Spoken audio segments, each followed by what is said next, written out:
The story of a people is told best by those who live it out daily. And when the history of that community is informative, inspirational, and insightful, it should then be shared with the world. The Clio Exchange does that. To those years when you decided that you were going to dedicate yourself to things, you became dedicated to South Carolina State. That goes back to Dr. Beck saying, make something of your life. That goes back to Mrs. Washington, my first grade teacher, who put us through those writing drills. And when I sign an autograph, people say, wow, you have such great penmanship. And I say, it's my first grade teacher. So I'm representing them, and I'm perpetuating their legacy.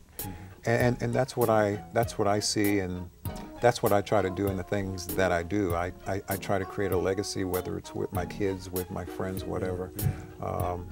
You know, I want to represent them well, and you know, down the road, hopefully they'll represent me. Yeah, well, praise God for that, because you know, I've known you for a number of years, and I can truthfully say that you have always demonstrated that air of confidence, first of all. I tried. But also an air of really being a caring person. Yeah. And you know, making something of yourself, which was the instruction you got, means more than just becoming some well-known person. Well, you know what, Lou? I think in terms of trying to make a difference in other people's lives, I think I got that from my mother, because she was a very caring person. My father was about himself, you know. But my mom was about trying to make a difference and just being nice to people. I remember my mom used to say, you can kill a person with kindness. And that's something that I always remember, just in meeting people. There's so much, especially me as a former professional athlete, I can have such an impact on other people just by the way that I treat them, by the way I live my life, and just being nice to people and showing an interest in people. And you know, there are many things that I do. I know you've read my bio, and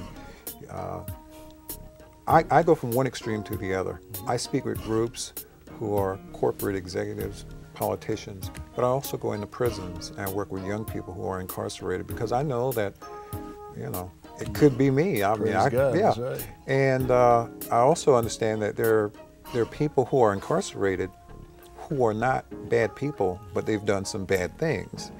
And there are some people who should be there, but then there are some who have no business there because they made one or two mistakes. And what I try to do is get young people to understand that, okay, if you made a mistake, where do you go from here? You know, you got the rest of your life to live. How can you get back on your feet and move forward? That's what I enjoy doing. I enjoy trying to make a difference in people's lives.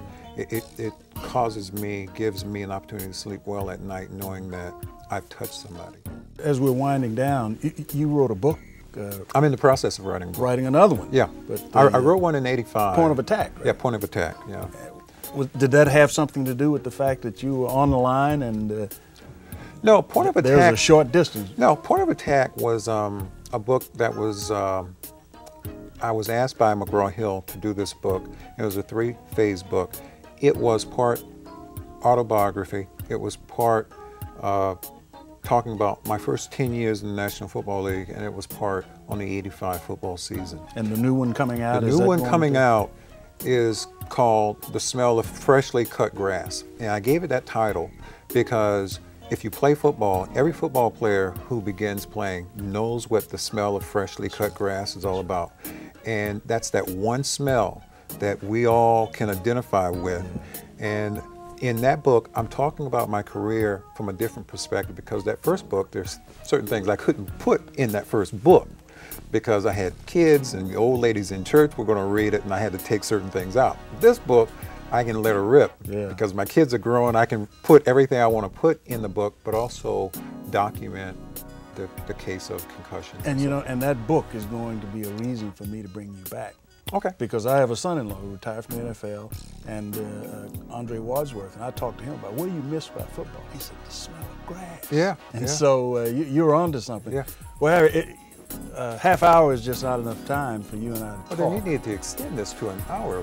Maybe do a part 1 and a part 2. Well, you know what? Talk to those sponsors that are out there and let them know that they should get on board so we can extend this to an hour. But nevertheless, I do appreciate you, friend, coming to be a part of the Clio Exchange. It's our effort to try to give something back to the community with regards to the importance of legacy preservation.